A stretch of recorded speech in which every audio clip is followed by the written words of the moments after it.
காம்ப்ளெக்ஸில் இருக்கக்கூடிய கடைங்களை நம்ம வந்து எக்ஸ்ப்ளோர் பண்ணுறோம். ஒரு சின்ன பேக்கரி இருக்குது. ஸோ இதுக்கு பக்கத்தில் வந்து ஒரு பெர்ஃப்யூம் ஷாப் ரோட்லேயே வந்து லொக்கேட் ஆகிருக்கும். பார்க்குறதுக்கே கலர்ஃபுல்லாக வந்து நிறைய பெர்ஃப்யூம்ஸ் வந்து இந்த ஸ்டாலில் அவைலபிளாக இருக்கும். ஸோ இப்போ நம்ம பார்க்குறது தான் பெரியமேடு ஜும்மா மசூதி.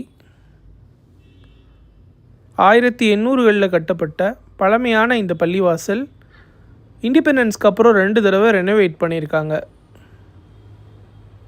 ஸோ இது சென்னையினுடைய பழமையான டாப் 5 பள்ளிவாசல்களில் இந்த பெரியமேடு ஜும்மா பள்ளிவாசலும் ஒன்று. கிட்டத்தட்ட 4000 நபர்கள் வரைக்கும் வந்து இங்கே ஜும்மா டைமில் ப்ரேயர் பண்ணக்கூடிய அளவுக்கு ரொம்ப பெரிய இன்ஃப்ராஸ்ட்ரக்சர் இருக்கக்கூடிய இந்த பள்ளிவாசல் கேம்பஸில் மதரசாவும் லொக்கேட் ஆகிருக்குது. நிறைய